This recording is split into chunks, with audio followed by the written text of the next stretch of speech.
بسم اللہ الرحمن الرحیم۔ چیس کی طرف سے آپ کو اسلامیات کی کتاب میں خوش آمدید، اور میں ہوں آپ کا معلم ڈاکٹر ضیاء الرحمن۔ ہمارا آج کا سبق ہے اخلاقی رذائل سے متعلق۔ آپ جانتے ہیں کہ بعض عادات ایسی ہیں جو اسلام کے احکام کے مطابق ہیں، جن کو اچھے اخلاق کے نام سے جانا جاتا ہے، اور بعض عادات اور اخلاق ایسے ہیں جو کہ اسلام کے احکام کے خلاف ہیں، اس کے متضاد ہیں، جن کو برے اخلاق کے نام سے ہم جانتے ہیں اور پہچانتے ہیں۔ ہمارا جو آج کا سبق ہے وہ اخلاقی رذائل سے متعلق ہے، اخلاقی فضائل سے متعلق نہیں ہے۔ یعنی برے اخلاق، بری عادات، یعنی وہ عادات جو ہمیں زندگی سے نکالنی ہے اور ان سے ہم نے بچنا ہے۔ سبق کا عنوان کیا ہے؟ اخلاقی رذائل سے اجتناب۔ اور اس سبق میں ہم چند برائیوں سے اجتناب کے بارے میں اور ان کی مذمت کے بارے میں جانیں گے، اور وہ کون سی ہیں؟ تعصب، خود پسندی، فحش گوئی، منشیات کا استعمال، رشوت ستانی اور بدعنوانی۔ اور آج سبق کا پہلا لیکچر ہے، اور پہلے لیکچر میں جو ہمارے حاصلات تعلم ہیں ان کی جانب جانے سے پہلے کچھ ایکٹیویٹی ہے، اور وہ کیا ہے کہ اچھے اخلاق کے بارے میں، جو اچھی عادات ہیں، اچھے اخلاق ہیں، اس کی کیا اہمیت ہے؟ آیا وہ ہمیں اخلاق اور عادات اپنانے چاہیے یا نہیں؟ جی، اپنانے چاہیے۔ مثلا کون سے اچھے اخلاق؟ سچ بولنا، ٹھیک ہے، انصاف کرنا، ویری گڈ، دھوکہ نہ دینا، ٹھیک ہے، اور کسی کی امانت میں خیانت نہ کرنا، تکلیف نہ دینا، یہ سب کیا اچھے اخلاق ہیں، اور ان اچھے اخلاق سے آپ کا جو معاشرہ ہے وہ کیا ہوتا ہے؟ بہتر ہوتا ہے۔ اچھا، آج جو ہمارے اخلاق ہیں وہ اس کے متضاد ہیں، وہ اخلاقی رذائل ہیں۔ وہ کیا ہے؟ اخلاقی رذائل۔ تو ہمارا جو پہلا SLO ہے وہ کیا ہے؟ اخلاقی رذائل، یعنی تعصب، خود پسندی، فحش گوئی، منشیات کا استعمال، رشوت ستانی اور بدعنوانی کے معنی اور مفہوم سے آگاہ ہو سکیں۔ تو آج کے سبق میں ہم تعصب کو جانیں گے، خود پسندی اور فحش گوئی، ان تین چیزوں کے بارے میں ہم جانیں گے اور ان کے معنی اور مفہوم سے آگاہی حاصل کریں گے۔ ہمارا دوسرا SLO ہوگا قرآن و سنت کی روشنی میں مذکورہ اخلاقی رذائل کی مذمت کے بارے میں جان سکیں کہ قرآن اور سنت میں ان اخلاقی رذائل کو کیسے بیان کیا گیا ہے، ان کی مذمت کیسے بیان کی گئی۔ تیسرا ہمارا SLO ہوگا سیرت نبوی اور سیرت اہل بیت اطہار و صحابہ کرام رضی اللہ تعالیٰ عنہم سے مذکورہ اخلاقی رذائل سے اجتناب کی تلقین کے بارے میں جان سکیں۔ یعنی یہ جو اخلاقی رذائل ہیں، ان سے اجتناب سیرت سے کیسے معلوم ہوتا ہے، سیرت صحابہ سے کیسے معلوم ہوتا ہے، اور سیرت اہل بیت رضی اللہ تعالیٰ عنہم ان سے کیسے معلوم ہوتا ہے، ہم یہ جانیں گے۔ اور اس کے بعد جو ہماری جو صلاحیت ہے وہ کیا ہے؟ قرآن و سنت کی روشنی میں مذکورہ اخلاقی رذائل کی مذمت سے آگاہ ہو کر روزمرہ زندگی میں ان سے اجتناب کرنے والے بن سکیں۔ یہ ہماری صلاحیت ہوگی جو ہم نے اپنی زندگی میں پیدا کرنی ہے، کہ ہم نے ان سے اجتناب کی کوشش کیسے کرنی ہے۔ اور آخری ہماری صلاحیت کیا ہوگی؟ روزمرہ زندگی کے معاملات میں مذکورہ اخلاقی رذائل سے اجتناب کر کے معاشرے کی بہتری میں اپنا کردار ادا کر سکیں، یہ ہماری صلاحیت ہوگی۔ تو چلتے ہیں اور اپنے سبق کا آغاز کرتے ہیں۔ یاد رکھیں، اخلاقی رذائل سے پہلے مناسب یہ ہے کہ ہم اچھے اخلاق تو جان لینا، پھر ہم اس کو کمپیئر کریں گے برے اخلاق کے ساتھ، اس لیے کہ کمپیئر کرنے سے ایک چیز زیادہ اچھی طرح کیا ہوتی ہے؟ سمجھ میں آ جاتی ہے۔ سفید رنگ تب تک آپ کے سامنے زیادہ کلیئر نہیں ہوگا جب تک سیاہ رنگ آپ کے ذہن میں نہیں ہوگا۔ آپ سیاہ رنگ کے مقابلے میں سفید رنگ لائیں گے تو آپ کے سامنے وہ کیا ہوگا؟ زیادہ روشنی تب تک اپنا معنی واضح نہیں کرے گی جب تک آپ اندھیرے کو دیکھ نہ لیں۔ اندھیرے کے بعد جو روشنی ہوتی ہے تو آپ روشنی کے جو معنی اور مفہوم ہے اس کی اہمیت سے زیادہ اچھی طرح آگاہ ہوتے ہیں۔ تو پہلے ہم جو ہیں وہ اسلامی تعلیمات میں جو اچھے اخلاق ہیں ان کو ہم جان لیتے ہیں۔ یاد رکھیے گا، اسلام نے ہمیشہ اچھے اخلاق اور اچھے اخلاق جو اپناتا ہے اس کو کیا کیا ہے؟ پھیلایا ہے۔ ہمیشہ اچھے اخلاق اپنائیں۔ اور حدیث پاک میں آتا ہے کہ قیامت کے دن سب سے زیادہ وزنی کیا ہوں گے؟ اچھے اخلاق ہوں گے۔ اور آپ صلی اللہ علیہ وسلم کی سیرت میں، اور خود اللہ تعالیٰ نے جب نبی کریم صلی اللہ علیہ وسلم کی تعریف کی ہے اور ان کا تعارف کروایا ہے تو کیا کہا؟ انک لعلی خلق عظیم، اے نبی کریم صلی اللہ علیہ وآلہ وسلم، بے شک آپ اخلاق کے اعلیٰ مرتبے پر کیا ہیں؟ فائز ہیں۔ اس کا معنی کیا ہوا؟ کہ نبوت کی صفت ہے اچھے اخلاق۔ ایک انسان میں اچھے اخلاق ہونا اس کو نبوت کی صفات سے کیا کرتا ہے؟ متصف کرتا ہے.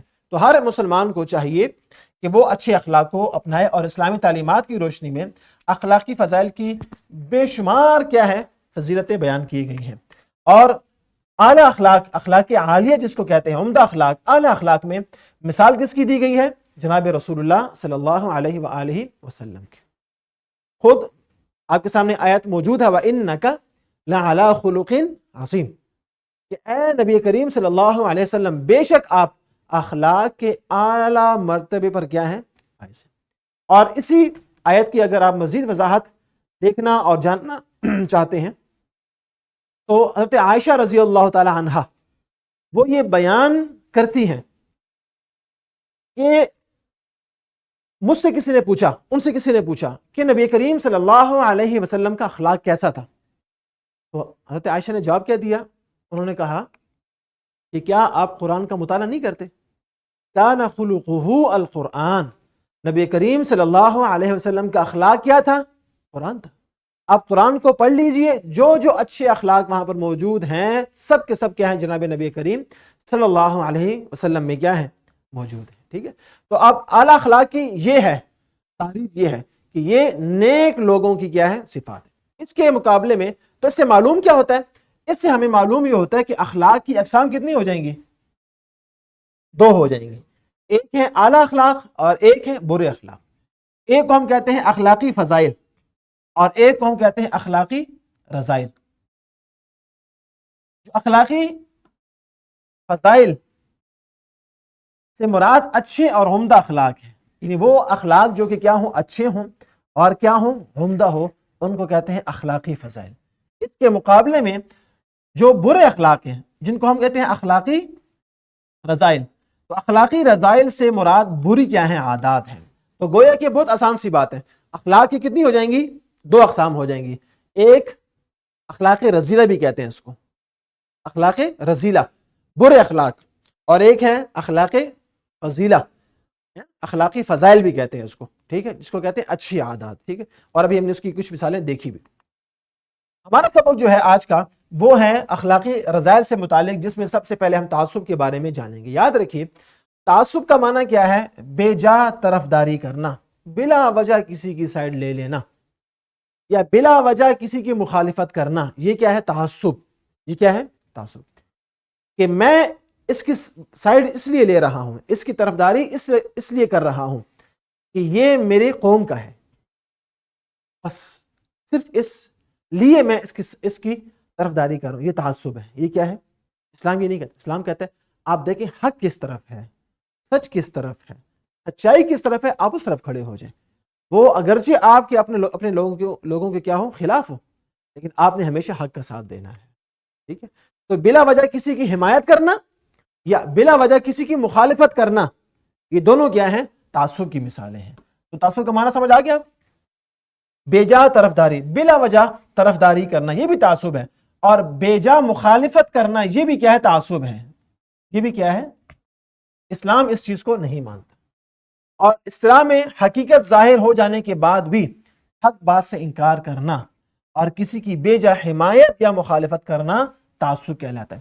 حقیقت ظاہر ہو گئی، اس کے بعد بھی آپ حق بات سے انکار کرتے ہیں. جیسے مثال کے طور پر فرعون کو یہ معلوم ہو گیا کہ موسیٰ اللہ کے کیا ہیں؟ پیغمبر ہیں. یہود کو یہ معلوم ہو چکا تھا، یقین تھا کہ محمد رسول اللہ صلی اللہ علیہ وسلم اللہ کے کیا ہیں؟ آخری نبی ہیں. حق بات ظاہر ہو گئی تھی، لیکن اس کے باوجود مخالفت کی کہ نہیں کی؟ مخالفت کی. اسی کا نام کیا ہے؟ تعصب ہے. کہ حق ظاہر ہو جائے اس کے بعد بھی آپ اس کی مخالفت کریں، یہ کیا ہے؟ تعصب. جیسے مجھے معلوم ہو جائے کہ حیدر کیا ہے؟ سچ کہہ رہے ہیں، لیکن میں کہوں اگر میں نے سچ مان لیا تو میرا نقصان ہے. میرا کیا نقصان؟ میں سچ کو نہیں مان رہا. یہ تعصب ہے. میں حیدر کے ساتھ اس لیے دے رہا ہوں اگرچہ وہ جھوٹ بول رہا ہے، میرے قوم کا ہے، قبیلہ میرا ایک ہے، ملک ہمارا ایک ہے، شہر ہمارا ایک ہے، ہم زبان ہے، زبان اس کی میری ایک ہے.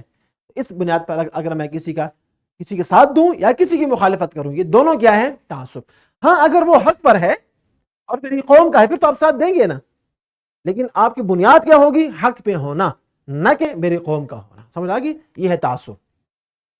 اب تعصب کی مذمت کیا ہے؟ یاد رکھیں اسلام نے مذہبی، لسانی یعنی زبان کی بنیاد پر قومی تعصب کی ممانعت ہے۔ اسلام کسی تعصب کو نہیں مانتا۔ اگر کوئی کہے کہ یہ میری قوم کا ہے اس لیے میں حمایت کرتا ہوں، اسلام اس بات کو، اگر کوئی کہے کہ اس کی زبان اور میری زبان ایک ہے میں اس لیے ساتھ دے رہا ہوں، تو یہ کیا ہے؟ تعصب ہے۔ اسلام اس بات کو نہیں مانتا۔ اگر وہ کہے کہ اس کا اور میرا گاؤں ایک ہے، علاقہ ایک ہے، میں اس لیے اس کا ساتھ دے رہا ہوں، تو اسلام اس بات کو بھی نہیں مانتا۔ اسلام کیا کہتا ہے کہ خلیفہ مسلمان ایک طرف کھڑا ہے اور اس کے مقابلے میں یہودی ہے، قاضی اس یہودی کے حق میں فیصلہ کرتا ہے، کیوں؟ وہ حق پر ہے۔ یہ ہے اسلام۔ اس نے مسلمان ہونے کی بنیاد پر بھی، خلیفہ ہونے کی بنیاد پر بھی، جو مسلمانوں کے خلیفہ ہیں ان کا ساتھ انہوں نے حق پر کیا۔ ٹھیک ہے، یہ ہے تعصب کہ اسلام جو ہے کسی کی تعصب کو نہیں مانتا۔ وہ کیا کہتا ہے کہ میں نے تمہیں ایک ماں اور باپ سے، آدم اور حوا سے پیدا کیا ہے۔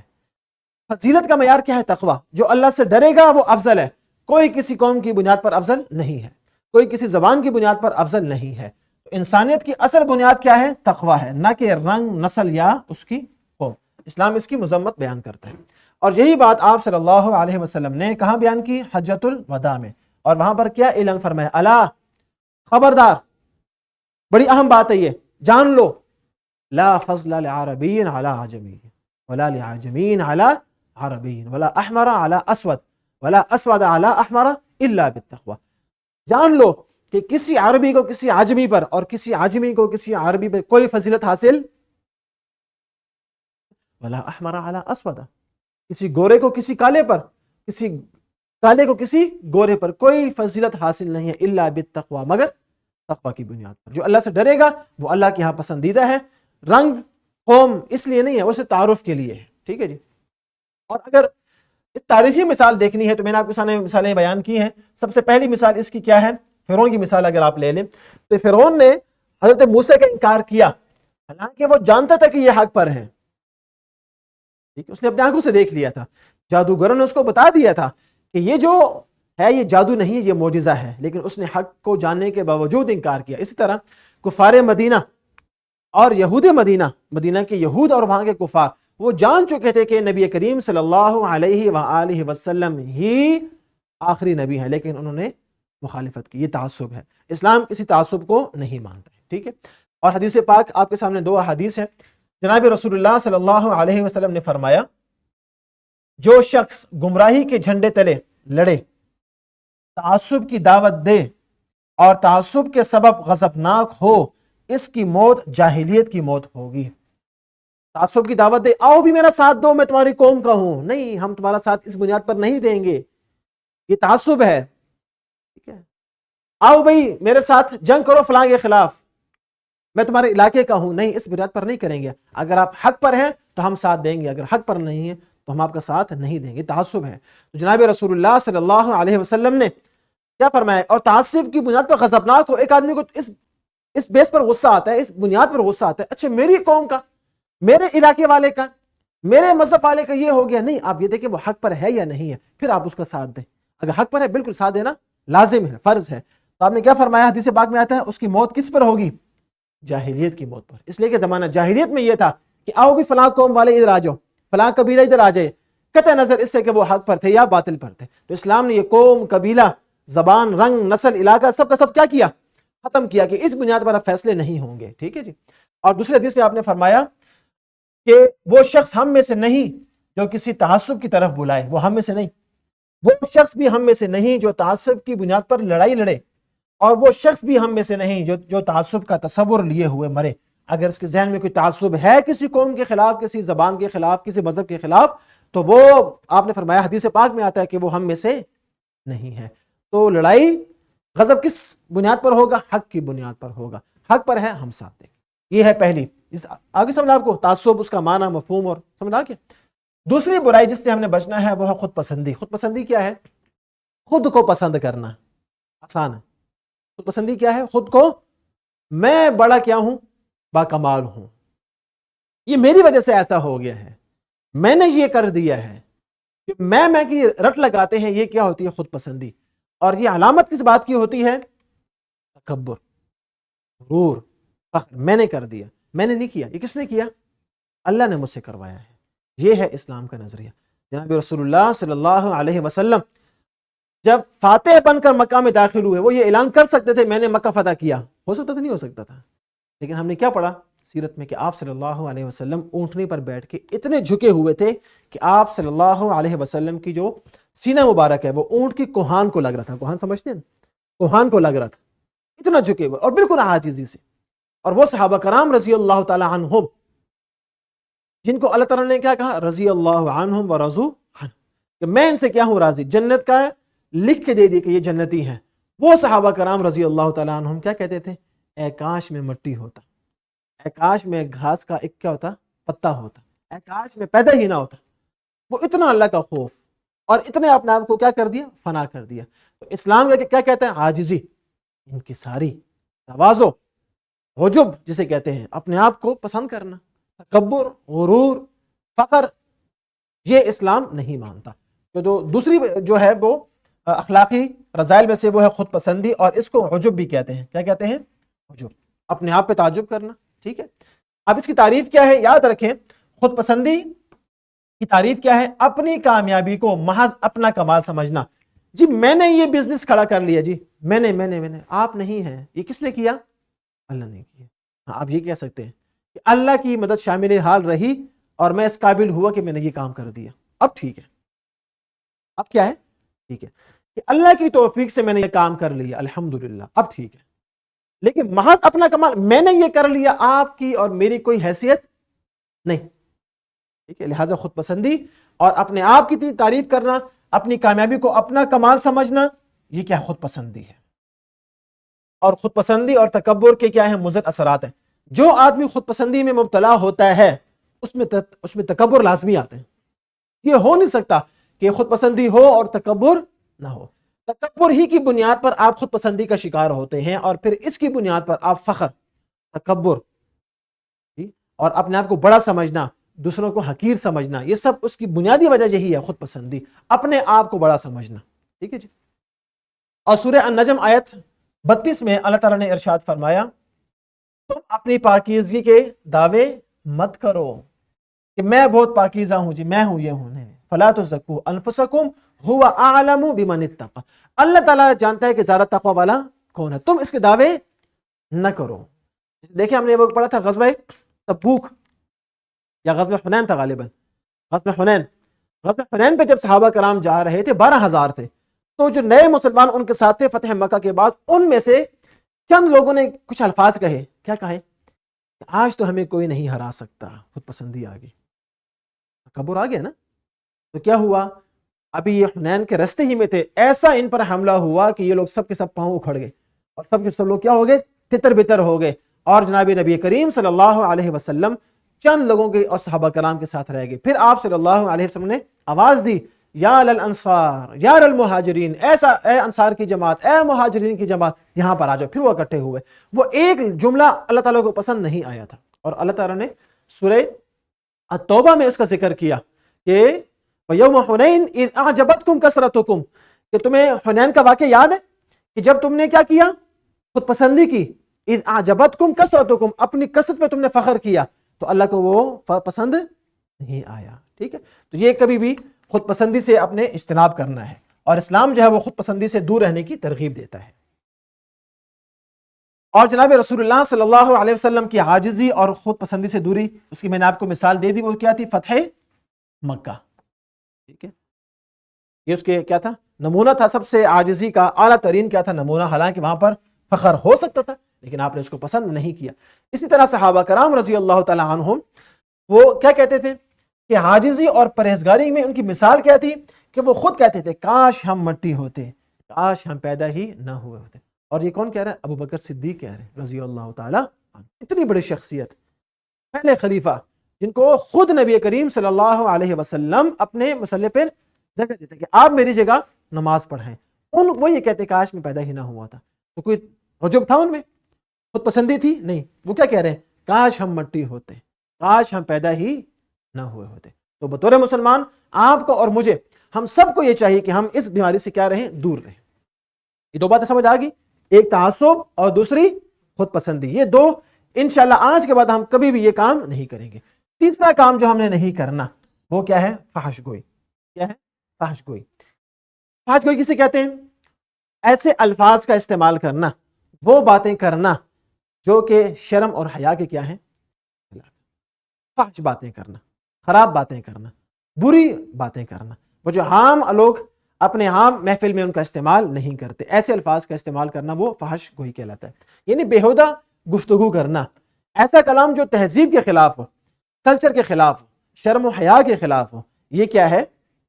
فحش گوئی. اور اسلام جو ہے وہ آسان سی بات کرتا ہے. جناب نبی کریم صلی اللہ علیہ وسلم نے فرمایا من کان یؤمن باللہ والیوم الآخر، جو آدمی ایمان رکھتا ہے کس پر؟ اللہ تعالیٰ پر، والیوم الآخر اور آخرت کے دن پر، فلیقل خیرا او لیصمت، وہ دو کام کرے. کون سے؟ نمبر ایک، اچھی بات کہے، اگر اچھی بات نہیں کر سکتا تو او لیصمت، خاموش رہے. فحش گوئی کی اجازت اسلام میں نہیں ہے. اور دوسرے حدیث میں آتا ہے کہ آپ صلی اللہ علیہ وسلم نے فرمایا کہ مومن جو ہے، ایمان والا، وہ فحش گو ہو ہی نہیں سکتا. لیس المؤمن باللعان ولا بالطعان ولا الفاحش ولا البذی، کہ مومن جو ہے وہ تانا دینے والا نہیں ہوتا، مومن جو ہے وہ لعنت کرنے والا نہیں ہوتا. اور اس کے بعد فرمایا مومن فحش گوئی کرنے والا، وہ بیہودہ گفتگو کرنے والا نہیں ہوتا. اور ہر سلیم الفطرت انسان بیہودہ گفتگو سے کیا کرتا ہے؟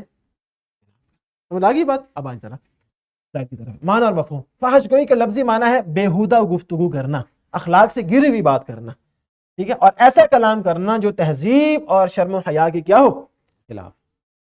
اور اسلام نے کیا کہا ہے؟ اسلام نے سیدھی سی بات کی ہے، ہر اچھی بات کو صدقہ جاری قرار دیا. اچھی بات کرے بس، ٹھیک ہے. اور ہر بری بات سے کیا کیا ہے؟ روکا ہے. ہر بری بات، جھوٹ ہو اس سے بھی روکا، غیبت ہو اس سے بھی روکا، اور چغلی ہو اس سے بھی روکا، اور فحش گوئی ہو تو اس سے بھی روکا، لیانی بات ہو اس سے بھی روکا کہ آپ نے فضول بات نہیں کرنی. اور حدیث پاک میں آتا ہے جو کوئی اللہ اور آخرت کے دن پر ایمان رکھتا ہو وہ اچھی بات زبان سے نکالے ورنہ خاموش رہے. فحش گوئی کی اس کو اجازت نہیں ہے. اسی طرح دوسری حدیث پاک میں آتا ہے کہ مومن جو ہے وہ لان تان کرنے والا نہیں ہوتا، اور بے حیائی کی باتیں کرنے والا اور بیہودہ گو نہیں ہوتا. تو ہم اپنا احتساب کر لیں کہ ہم مومن ہیں جی، الحمدللہ. فحش گوئی تو نہیں کر رہے تو اسے کیا کریں؟ اجتناب کریں. یہ تین باتیں ہو گئی، ٹھیک ہے جی. اور خود نبی کریم صلی اللہ علیہ وسلم نے اپنے ماتحت جو ہیں، جو غلام ہوتے ہیں، ان کو بھی گالم گلوچ کرنے سے منع کیا کہ ایسا نہ ہو کہ تمہارا ایک ماتحت ہے تم اس کو گالم گلوچ کرو، کہ مجبور ہے، کمزور ہے، اس کو بھی گالم گلوچ نہیں کرنی. اور اس کو جاہلیت کی یادگار قرار دیا کہ ایسا تو زمانہ جاہلیت میں ہوتا ہے. اسلام اس بات کا روا نہیں ہے کہ آپ اپنے کمزور کو بھی کیا کریں؟ گالم گلوچ کریں. اور نبی کریم صلی اللہ علیہ وسلم نے اپنے ماتحتوں کو بھی گالم گلوچ سے منع کیا ہے کہ ان کو گالیاں مت دیں اور بیہودہ بات نہ کریں. اور جو اپنے ماتحت کو ایسا کہتے ہیں وہ کیا ہے؟ جاہلیت کی یادگار ہے گویا کہ. یہ تھا ہمارا آج کا سبق. اور آج کے سبق میں ہم نے 3 اخلاقی رذائل کو پڑھا اور ان کی مذمت جانی قرآن و سنت سے. پہلا کیا تھا؟ تعصب، اس سے انشاءاللہ بچیں گے نہیں. دوسرا کیا؟ خود پسندی، غرور، تکبر، عجب، اس سے بچیں گے یا نہیں؟ کوشش کریں گے نا انشاءاللہ. اور تیسرا کیا؟ فحش گوئی. فحش گوئی بھی نہیں کریں گے، اس سے بھی انشاءاللہ ہم سب کیا کریں گے؟ بچنے کی کوشش کریں گے. اور ساتھ یہ ایکٹیویٹی کریں گے، وہ کون سی بری عادتوں کو چھوڑنے کا آپ ارادہ رکھتے ہیں. اس کے بعد ہم یہ ایکٹیویٹی کریں گے. اور آپ کے لیے گھر کا کام کیا ہے؟ مذکورہ اخلاقی رذائل سے بچنے سے متعلق سیرت النبی صلی اللہ علیہ وسلم، سیرت صحابہ رضی اللہ عنہم اور اہل بیت رضی اللہ تعالی عنہم سے مثالیں تلاش کریں. اور کوئی ایک مثال جس میں سیرت النبی سے یا صحابہ اور اہل بیت کی زندگی سے ان اخلاقی رذائل سے بچنے کا کوئی واقعہ جو ہے وہ آپ نے سنا ہو یا جانا ہو یا آپ کے علم میں ہو، کل آپ نے کمرہ جماعت میں وہ بتانا ہے. اور اسی طرح اس ایس ایل او کے ساتھ ایک ایکٹیویٹی کی ورک شیٹ بھی ہے اور کوشچن بینک بھی ہے جو کہ ایس ایل او بیسڈ ہے، تاکہ آپ یہ ایس ایل او اچھی طرح سمجھ جائیں، اس کی مشق بھی کر لیں اور بورڈ کے ایگزام کے لیے آپ تیار بھی ہو جائیں. تو اپنا بہت خیال رکھیے گا. انشاءاللہ اگلے ویڈیو میں اور اگلے لیکچر میں پھر آپ سے ملاقات ہوگی. فی امان.